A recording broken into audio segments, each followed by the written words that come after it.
A very good afternoon, Team Zimbabwe, and welcome to Africa and Beyond Television Network. And I want to take this opportunity to play something very important for the people of Zimbabwe, which is coming to a woman called Ichimama. So remember, where we are as a nation, Zimbabwe, we are at crossroads. And at this point in time, we believe that change must happen and must happen now. But we need to conscientize the people of Zimbabwe so that they understand what really needs to be done at this point in time. Let us hear this message, then we talk after. Zimbabweans, Ndichimama, date nasi rikuti 5 July, Friday, nguva dzirikuti 9:23, mugore ra 2024. Tereresai, zviri kunzi. Munoziva kana munhu akafa panocherwa guva 6 feet. Zviri kunzi pakacherwa 12 feet times 2, handiti? Gomba guru, kwakatorwa mhuka. Mhuka ine simba, one of the biggest animals paBig 5. Ikaiswa mubox. Box iroro rikadzikiswa muguva imomo necrane, rikavhurwa. Mhuka iya ikashayiwa kwokufamba kwokubuda nokuti yanga iri pasi pasi. Vaiita uroyi iwowo vanga vakatarisa ichibhonga mhuka iyoyo iri pasi ichida kujamba, asi hayaigona kujamba kuti ibude kunze. Yaijamba iri papo ichidzova, shumba ichidzova iri pasi pasi. Muri kunzwa? Vanonzwa chikaranga, muri kunzwa chikaranga changu. Pakadirwa mishonga, pakadirwa doro, pakaitwa rinenge richinzi bira. Mhuka iya ikavharirwa nemavhu, nemakonkiriti, ikavharirwa ichidzova, ichinzwikwa nekure kure. Kudzimara kudzvova kuya kwadini? Kwapera.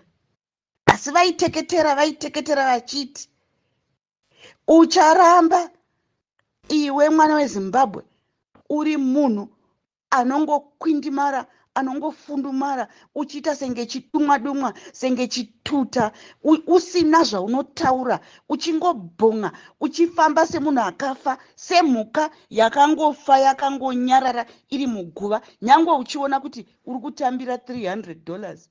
Mari yanga isi kukwana. Kune uchingomuka, uchingoti ndicharamba ndakashinga, muchingonzi rambai makashinga. Asi vana mbuya nehanda vakafira kusunungura nyika iyoyi. Vana vakawanda vakafira kunyadzonya kusunungura nyika yeZimbabwe. Saka nhasi ndinoda kukudzai kuti fiye inoiswa nemunhu. Fiye haifani kugara mumunhu. Mwari akasika munhu nemufananidzo wake. Akati ngatiumbe munhu nemufananidzo wedu. Hanzi tikufuridze tise mweya mutsvene ugare mumunhu. That super being inokudza kuti zviya kana ndichida kuenda kubus stop yokudhileya kuti usaenda kubus stop, wozonzwa kuti bhazi riye rakaita accident. Munhu nemunhu yeye anacho mukati. That's why Bible richiti muromo une simba wokublesa kana kukesa. Saka vaya vanenge vachita maritual, vachiroya vari pamakuva, vachiroya vanhu. SemuZimbabwean unofana kuti kwete, no, I will not be used. Ramba kushandiswa. Ramba, use your own word kuti from today onwards, whoever put a case on me, I am sending it back to the owner.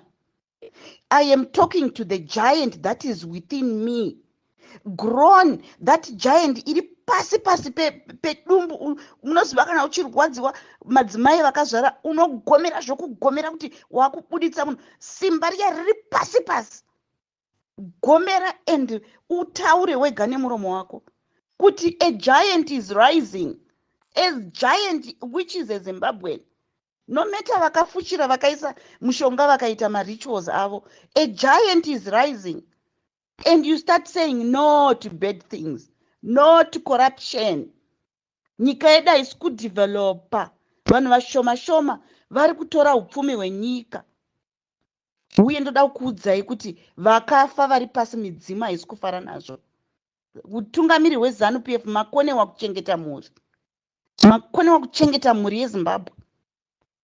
Hamusi kuita zvakanaka, hamusi kuchatevedzera gwara reutungamiri chaihwo hwezodzo yeZimbabwe. Muri kukonewa. Makomrades akawandisa akarara kana kuheroes eka uko muri kukonewa nokuti vashomanene mundimi munozviti takachibata kuti G. Vashomanene ndisu takachibata kuti G. Asi mhomo yose yeZimbabwe ichitambura. Handizvo zvinofana kuitika. Mapurisa imimi muri vanhu makazvarwa nemadzimai. Kana muri kudzimba dzenyu mune muchitambura, muchitadza kunatsofidha vana venyu zvakanaka. Mune muchiti mbinga kuvashoma vana passion. Vana vedu vari kutora madrugs, vana havasisina kana direction. Vana vari kuti vakabva kumauniversity havana mabasa. Imi moita basa rekurova vanhu, muchityora vanhu makumbo. Muri kuzvikokera ngozi, ndoda kukuudzai nhasi mudzimba dzenyu. Ende ngozi yacho ikasakubata iwe, ichabata vana vako, igodzika igobata nevana vevana vako, kuvazukuru vako. Ndo inonzi ngozi iyoyi, kuti unoti munhu usingazivi unomurova kusvika wamutyora gumbo. Masoja the same thing. Basa renyu nderekuchengetedza maZimbabweans, macitizens. Muri kunzwa? Kuprotecta, kuona kuti vanhu havadzvanyirirwe. Hakuna utungamiri hunoinda paTV uchiti mhesha mukono tinodhila nemi. Hakuna utungamiri hwokuti general unoti vanhu tinodhila nemi. Pakauya president ED Mnangagwa takaita sei? Takapinda mumastreet tikati Mugabe ngaachibva. Hino president ED vaya vokangamwa kuti takapinda mustreet hakuna akakuvadza munhu. Ivo vapinda manje ndopozouraiwa vanhu. Asi vanhu vakaprotesta zvakanaka zviri peaceful, masoja vachitorwa mapicture nokuti we are all equal. President ED said we are all equal.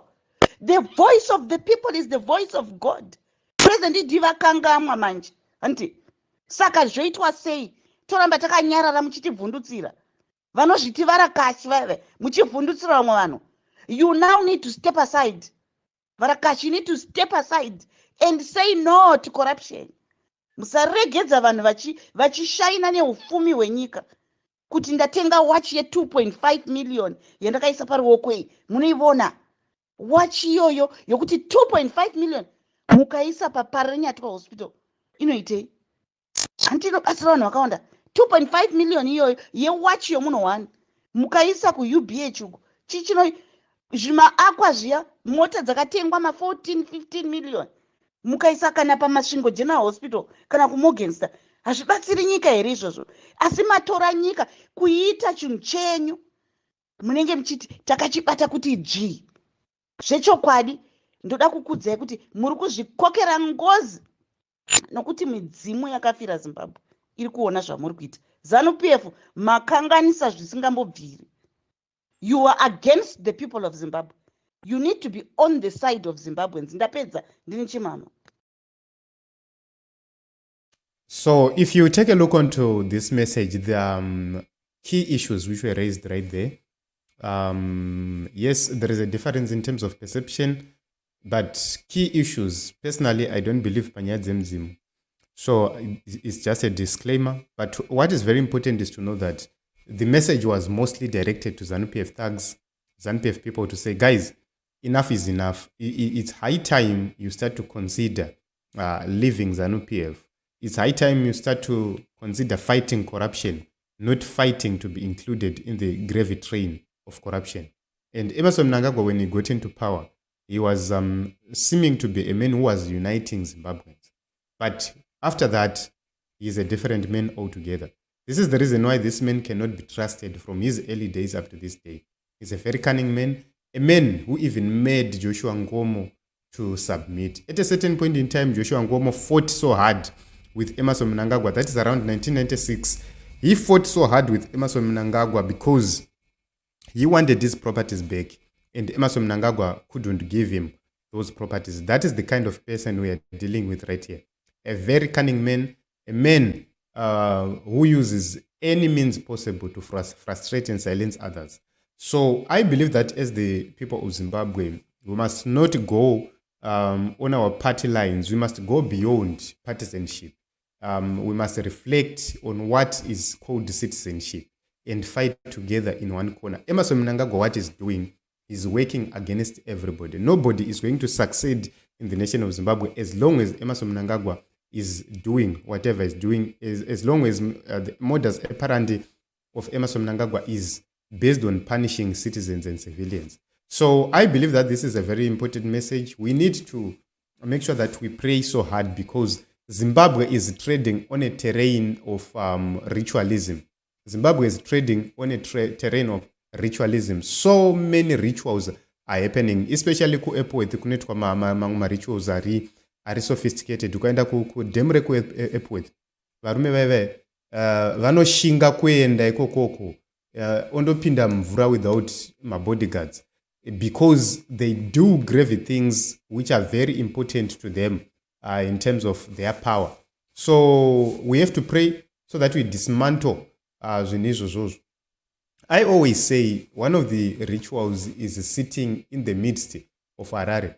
Tarisai kuti kubva pakaerektwa chidhori chagogo, things are not working well. Taite zvinhu zvakaoma, but it was better during that period before. But when that thing was erected, then everything went south, and up to this day, nothing is moving. So it's a moment, seriously, and fight for the cause and fight for the total emancipation of the people of Zimbabwe. So this is it. This is the message. Let us continue to pray and let us continue to disband every altar which has been erected by the devil.